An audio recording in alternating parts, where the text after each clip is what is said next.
alaykum. Bugungi videoda biz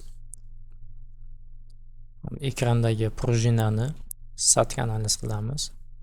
Ya'ni prujinani bu ustki qismiga yuk qo'ygan holda uni qancha siqilishini, qanaqa ko'chishlar hosil bo'lishini va chidamliligini, ya'ni qattiqlik koeffitsiyentini tekshiramiz. Va qancha muddat ishlab berishini tekshirib chiqamiz. Va bu uchun model bo'limiga o'tib olamiz. Demak, model bo'limidan geometriya mana ustki qism, pastki qism va prujinadan iborat. Ustki qism bu siquvchi qism hisoblanadi. Prujinani pastki qism, o'rta qism bu prujinamiz. Va pastki qism prujinani tutib turuvchi qism. Demak, prujinamiz po'latdan tayyorlangan, material po'lat. Mustahkam po'latdan qilingan prujina barcha detallarini po'latdan olingan. Demak, ikkinchi bo'lim bu connections, ya'ni kontakt. Prujina va detallar bir-biriga ishqalanish orqali biriktirilgan. Bular hech qanaqa svarga qilinmagan, payvandlanmagan. Shuning hisobiga mana frictional ishqalanish qo'yilgan va ishqalanish koeffitsiyenti 0.1 qilib olganman. Shunaqa pastki prujinani o'rtasiga bog'lanish ham ishqalanish bilan bizda ishqalanish koeffitsiyenti 0.1. Mana ko'radigan bo'lsak, pastki qism va prujina bir-biriga ishqalanish orqali ta'sir qiladi. Va keyingi navbatda mesh bo'limiga o'tamiz. Demak, ikkita yuqori va pastki qismni alohida mesh qilamiz va o'rta qismni, ya'ni prujinani o'zini alohida mesh qilamiz. Chunki ikkita yuqori qismni 2 mm li elementlarga ajratadigan bo'lsa va prujinani esa 1 mm ni, ya'ni ularga nisbatan kichikroq elementlarga ajratganman. Chunki ko'radigan bo'lsak, bizda asosiy olinadigan natijalar prujinaga nisbatan. Shuning hisobiga prujinadagi kuchlanish va deformatsiya, ko'chishlar aniqroq bo'lishi kerak. Keyingi navbatda analiz bo'limiga keladigan bo'lsak, demak, fixed pastki qismi, prujinaning pastki qismi mahkamlangan, mahkamlab qotirilgan. Yuqori qismidan kuch qo'yilgan. Kuchimizning qiymati 20 kg kuch qo'yilgan. Ya'ni minusdan 200 newton. Minusligini hisobi bu pastga qarab yo'nalgan, ya'ni x o'qi bo'yicha manfiy yo'nalishga qarab yo'nalgan. Siquvchi kuch. Shuning uchun yo'nalishi manfiy. Va displacement qo'yganman prujinaning yuqori qismidan. Chunki mana prujinamiz displacement ko'chishi free qo'yganman, bo'sh. Z o'q, ya'ni x o'qi bo'yicha bo'sh. Y va Z o'qlari bo'yicha 0.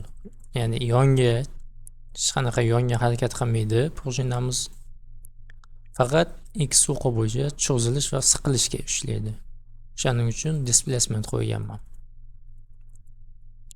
Va bizga kerak bo'ladi total deformatsiya, mana qiymatlari hisoblaganda olingan natijasi.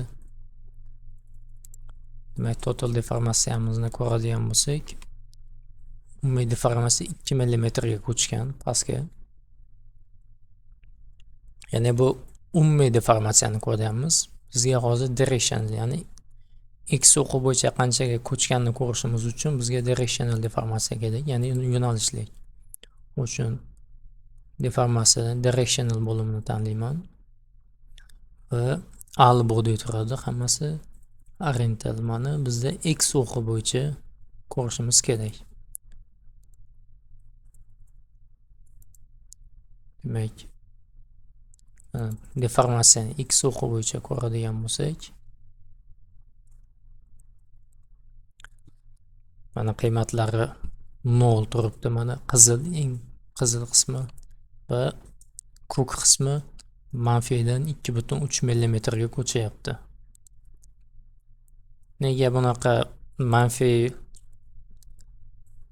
ya'ni deformatsiya eng katta kuch manfiy ko'kdan ko'chmagan qismi qizil bo'lib turibdi desak, chunki bu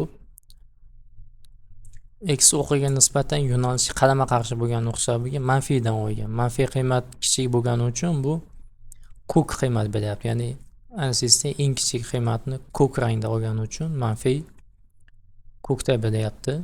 Aslida esa bu ko'chish, eng katta ko'chishimiz hisoblanadi 2-3 millimetr. Faqatgina o'qqa nisbatan qarama qarshi yo'nalgani hisobiga shunaqa grafik ko'rsatib beryapti bizda.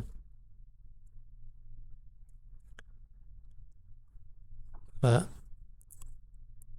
kuchlanishni ko'radigan bo'lsak, kuchlanishimiz 946.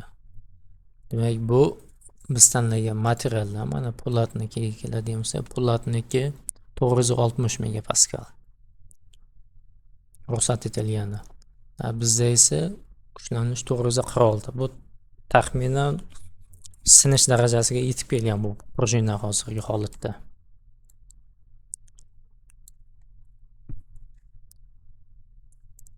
Sinish darajasiga yetib kelgan.